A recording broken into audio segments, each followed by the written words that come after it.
Vandag delf ons in 'n mediese raaisel wat dikwels ongesiens verbygaan, maar die gevolge daarvan kan nogal ernstig wees.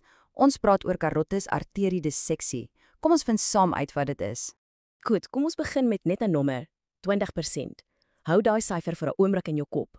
Wel, daai 20%, dit is die hoeveelheid beroertes in jong en kom ons wees eerlik, andersins piek fyn gesonde mense wat deur hierdie ding veroorsaak word. 'n Skeur in 'n slagaar. Dis nogal 'n skokkende syfer, né?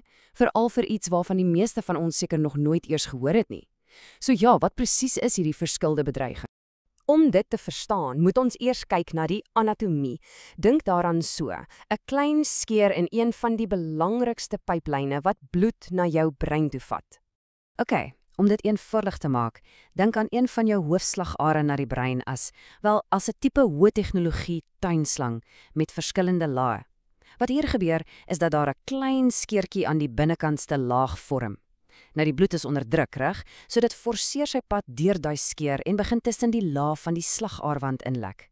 Dit's amper soos 'n waterlek wat 'n borrel in jou muurpapier maak. Daai borrel van bloed, dis wat ons 'n hematoom noem, en dit kan die pyplyn al hoe nouer druk of selfs heeltemal afknyp. So die hele proses gebeur eintlik in 4 stappe. Eers is daar daai klein skeurtjie in die binneste laag. Dan, soos ons gesê het, lek die bloed in die wand van die slagaar in. Daardie bloed begin opbou en vorm daai hematoom en op die ou end word die bloedvloei na die brein beperk. En dis waar die groot gevaar lê. Waardeur word dit veroorsaak? Wel, daar's hoofsaaklik 2 roetes. Eerstens, 'n spontane disseksie. Dit kan gebeur as gevolg van 'n onderliggende toestand, soos 'n bindweefselafwyking of selfs net hoë bloeddruk. En dan is daar die traumatiese een, wat veroorsaak word deur 'n direkte besering. Dink aan 'n motorongeluk of selfs net 'n baie skielike harde draai van die nek. Goed, so hoe weet jy as jy of iemand anders dalk hiermee te doen het? Kom ons speel 'n bietjie speurder en kyk na die leidrade. Wat is die verklikkertekens? Nou hier is die ding wat jou dalk sal verras.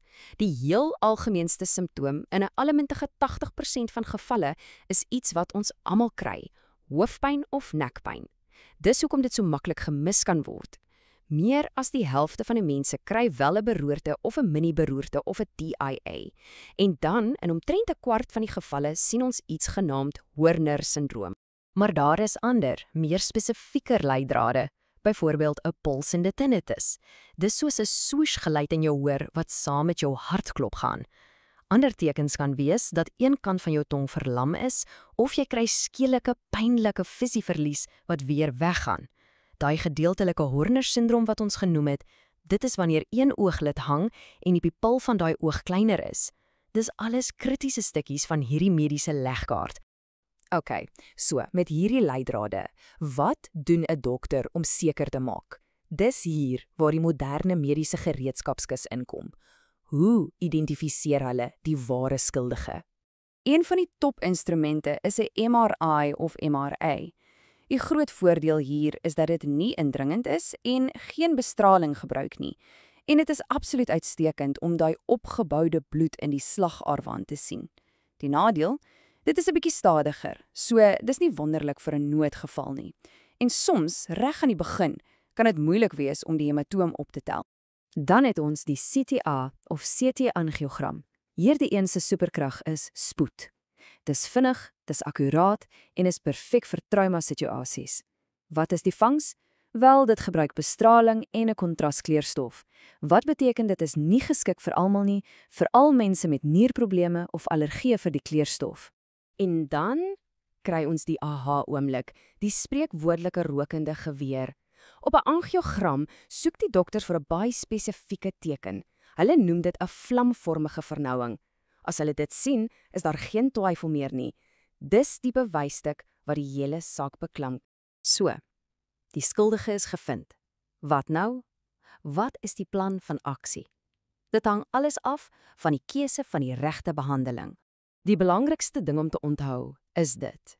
Die absolute hoofdoel van enige behandeling is om te keer dat die brein te min bloed kry en sodoende 'n beroerte te voorkom. Alles, maar alles, draai om die beskerming van die brein. Vir die meeste mense is die eerste stap medikasie. Hierdie aanhaling kom van 'n baie belangrike kliniese studie, die CADIS-proef. En wat dit basies vir ons sê, is dat middels soos aspirien en bloedverdunners soos warfarin albei ewe goed werk. Dit is goeie nuus, want dit gee dokters meer opsies om die beste plan vir elke unieke pasiënt te kies. Maar soms is medikasie alleen net nie genoeg nie. Meer drastiese stappe, soos om 'n stent in te sit, word oorweeg as die simptome net nie wil beter word nie, as daar duidelike tekens is dat die brein steeds swaar kry, of as 'n gevaarlike uitbulting in die slagaar, 'n pseudoaneurysme, begin vererger. En laastens, wat gebeur na die behandeling? Wat behels die pad na herstel? Kom ons kyk na die nasleep van hierdie hele mediese ondersoek. Die goeie nuus is, hierdie storie het gewoonlik 'n baie positiewe einde. En dit begin alles met hierdie syfer, 75%. Jy sien, 75% van pasiënte word heeltemal beter en daai vernouing in die slagaar genees sommer van self.